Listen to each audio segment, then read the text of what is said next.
Hey everyone, welcome back to another video. In this one, I'm going to be taking a look at what came with part 2 of the Eternals update and what I think are the most interesting changes that people will want to know about. Just as a quick heads up, I haven't posted in the last week because I've been working on some things behind the scenes, such as guides and tier lists, which is some of the things that people were requesting a lot. So I've been working on that and hopefully should get that out pretty soon, either this week or next week, but at least before Black Friday, so people can use it to kind of gauge what they want to get on their account. Also, a quick tip for people that are already starting on the second part of the Epic Quest, so that means you've finished Icarus, Circe, and Makari.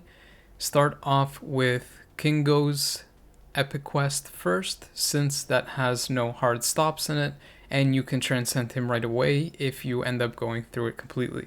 If you choose Gilgamesh first, then you're kind of gonna get stuck in it at least for 2 days, since there's some hard stops based on the requirements for that. Also, regardless of which epic quest you choose first, both have research missions, and I believe Kingo's is around 40 of finding that item by doing dimension missions, and Gilgamesh's is 50, so if you don't have a lot of energy, it won't really matter which one you pick anyway. These are what the uniform options are for the characters.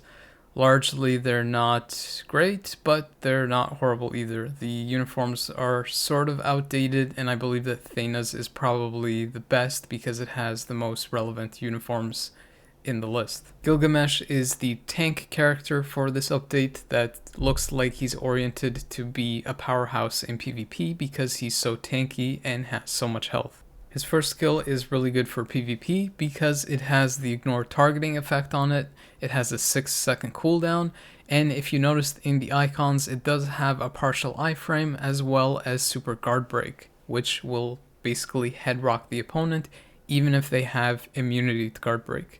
Without his new uniform, Gilgamesh has 4% healing per second, and he also has that super armor which allows him to get away with things like Transcendence or other custom gear that doesn't have guard break immunity on it. With the latest uniform, you get 2% extra health per second, which might not seem like a lot, but if you think about it like this, in the course of 10 seconds, you essentially get a free 20% healing for the character. Without his uniform, his third skill has damage accumulation for damage dealt, and then with the uniform, the damage accumulation changes from damage dealt to damage taken, and the value increases drastically. Besides this, you also get some incapacitation and remove debuff, which is very helpful in PvP content. And then arguably the most drastic change comes with the fifth skill, changing from 50% damage to all skills for 5 seconds, up to 120% damage to all skills for 7 seconds,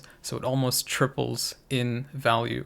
Besides this, you also get 50% increased damage to the next skill, which more than likely will be the fifth skill itself, but that buff can also be transferred to another skill if you cancel the fifth skill quickly. On top of this, you also get 50% chance to penetrate all sources for 5 seconds, as well as a hefty 35% health recovery that's almost instant. But the buffs don't stop there. Gilgamesh also gets a team passive on his uniform passive that increases the defense to all Eternals by 35%, decreases chain hit by 15%, and reduces reflect damage by 80%, but that only applies to physical reflect, which means it currently only helps him and Makari unless more Eternals are added that have physical damage dealt. Gilgamesh also has a really massive health pool and stat bump when you transcend him, so you can see for me it went from 54,000 up to 100,000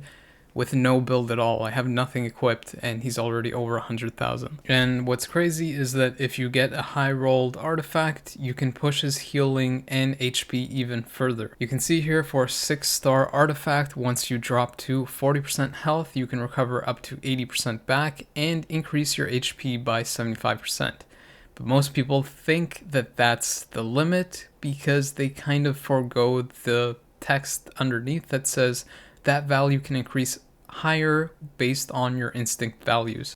So what's crazy is that you can actually heal past the 80%, which is more than likely going to go past 80 anyway if you factor in the recovery, but his max HP will increase past 75% if you factor in the instant values as well. It can go as high up as 200%. It's honestly kind of insane because if you take him into content like PvP or Alliance Conquest or even Alliance Tournament, the value for your total HP is, I think, doubled or even tripled. So he's easily going to go past 1,000,000, possibly even more, depending on that artifact. With Gilgamesh clearly being PvP oriented, Kingo is kind of on the other end, being more PvE oriented, though from my testing he did also have some potential in PvP. Kingo is free, unlike Gilgamesh, which is locked behind a deluxe pack, and you can see that without his uniform he is a speed type, and he's actually pretty good. His third skill gives him damage accumulation for damage dealt at a pretty good value.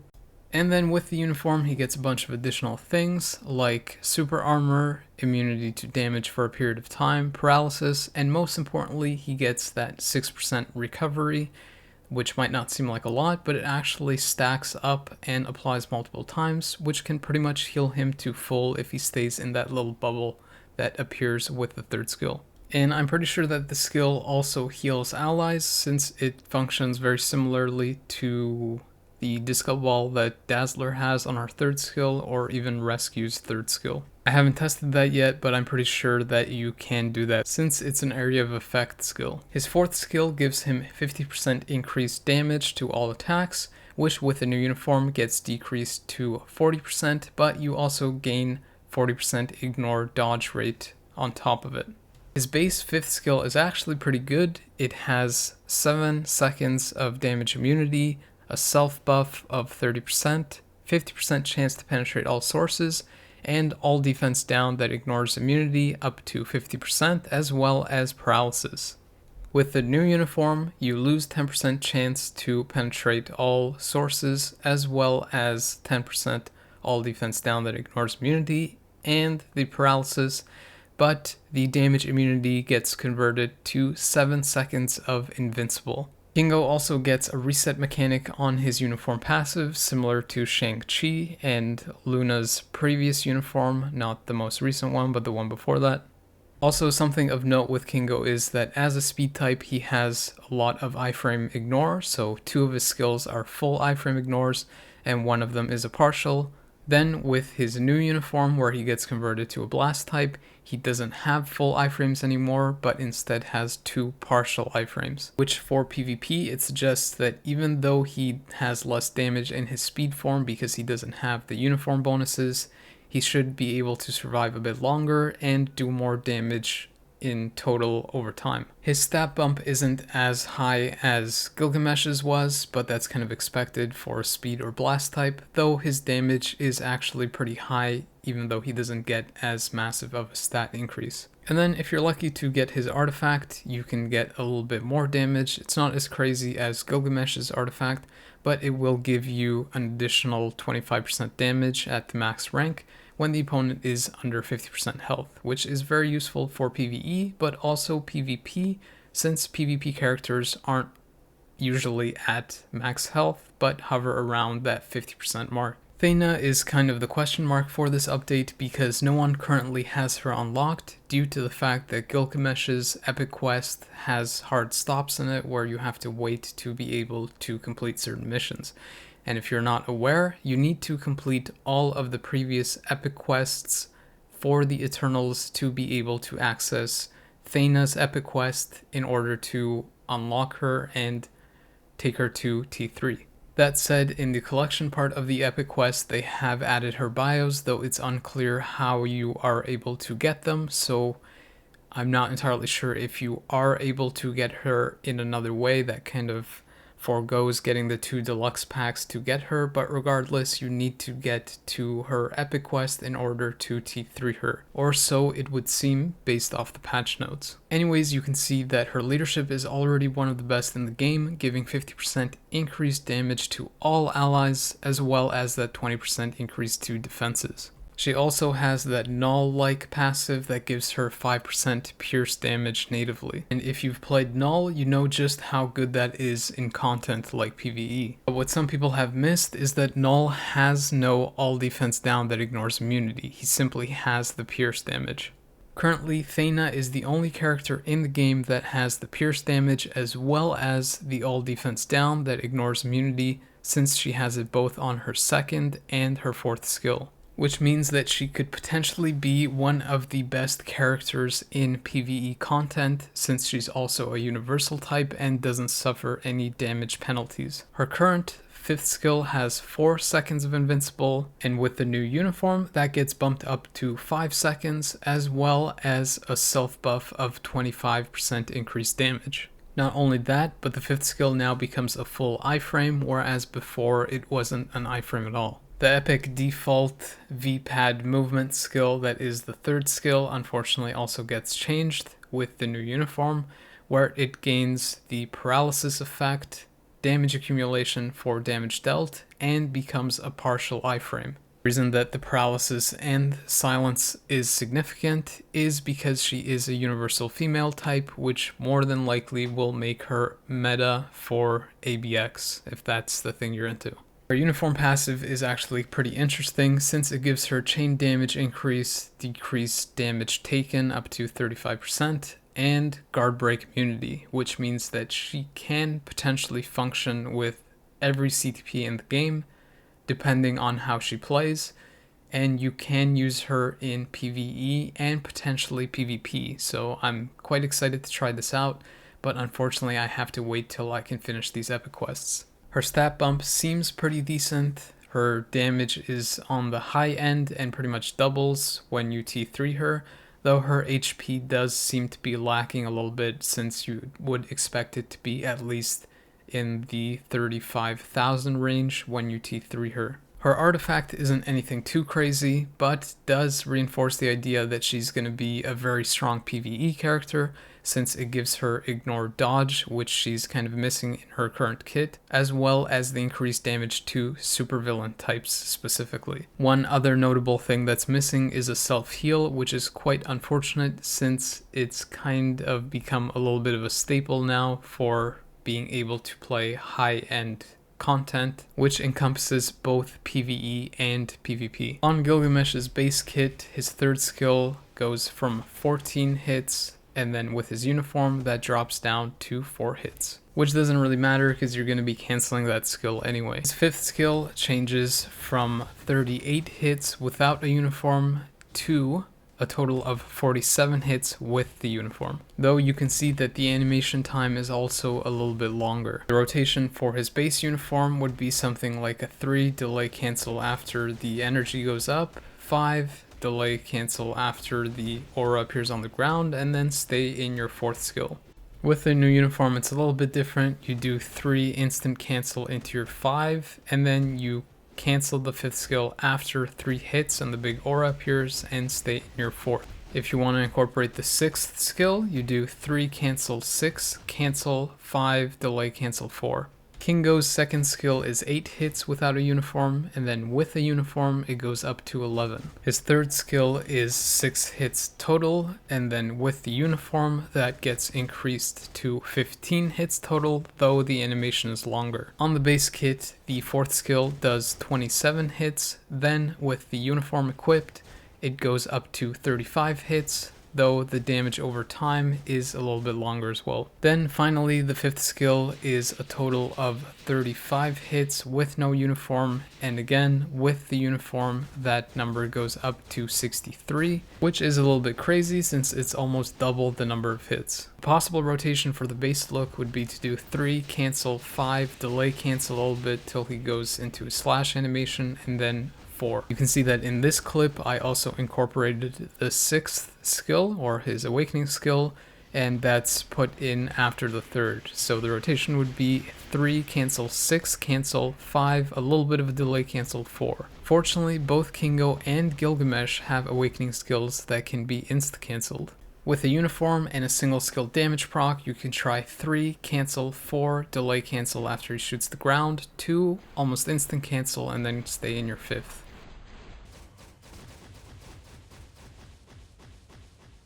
Similarly with the Awakening, you just do 6 after the 3. So it would be 3 cancel 6, cancel 4, delay cancel 2, cancel 5. Now if you're using a Rage instead, you can do a 2 delay cancel 3, and then delay cancel after the sphere appears, do 4 delay cancel after he hits the ground, and then 5 delay cancel after he's up in the air, and then you can go into your 2 again since it resets when you use the 5th skill. From there you can keep spamming the 1 and the 2 till your skills are back up. With the Awakening in the mix, you would do the same thing and use the 6th skill after you've used the 3rd skill. So the rotation would be 2 delay cancel 3, delay cancel 6, cancel 4, delay cancel 5, delay cancel 2, and then kind of keep using the 2 and 1 till your skills are back up. Thena's base 3rd skill does 21 hits total, and then with her uniform it does 13 hits, but it does gain that damage accumulation. The 5th skill is 24 hits total without the uniform, and then with the uniform it's 30 hits total since she gets 6 additional hits with that little spin at the end. The rotation for her base look is you do 5 delay cancel after she throws the spear, 4 cancel 2, cancel 3. If you want to incorporate the ultimate, you do 6 cancel as soon as you see the spears appear, 5 and then delay cancel after she throws the spear, 4 cancel 2, cancel 3. With her uniform equipped, it's a little bit different. You do 3 cancel 4, cancel 2, cancel 5. You want to stay in the 5th since it has the most hits now. With the ultimate, you do 3 cancel 6, delay cancel 4, cancel 2, cancel 5. From there, you just use your 1 as filler till the rest of your skills are back up. Since I was able to transcend both Gilgamesh and Kingo, but wasn't able to unlock Thena yet, I decided to take them into Thanos stage 50 with no damage proc or no build whatsoever really, just to see how they would fare. Even though I had the Awakening skill unlocked, I did my first test with just no uniform and no Awakening skill used. The second test is with just the uniform equipped and no Awakening skill used. And then the final test is with both the Awakening skill used and the uniform on. So with no Awakening and no uniform, I finished with 35 seconds remaining. With just the uniform, I finished 1 minute and 45 seconds faster. And then with the uniform equipped and the Awakening skill used, I finished 22 seconds faster than that. With Kingo's base kit, I did much better than I did with Gilgamesh, finishing with 1 minute and 9 seconds remaining. Then, after equipping the uniform, I finished 54 seconds faster than my previous run. And with both the uniform and the Awakening skill used, I finished 33 seconds faster than before. You might have noticed that I finished about 10 seconds faster with Gilgamesh compared to Kingo, and that's not really a definitive result since this content is fairly easy and I was clearing it fairly quickly, so it doesn't really say too much. When I fully complete the builds and take them into something like World Boss Legend Null, then it should give you a better idea of where these characters stand in terms of their potential damage in PvE content. On the PvP side, Gilgamesh is kind of crazy since I went into these tests with no build, so I don't have any Uru, I don't have an ISO set or any ISOs at all, and I have no CTP equipped. I basically just have 1-star obelisk that I'm using that has guard break immunity. You can see that his burst potential is kind of crazy since as soon as he activates that 3rd skill, he gets that damage accumulation when he takes the damage, and then that allows him to essentially one-shot characters like Sentry or Doom. His survival is also very good, obviously, because he has all those healing and mitigation defense things in his kit.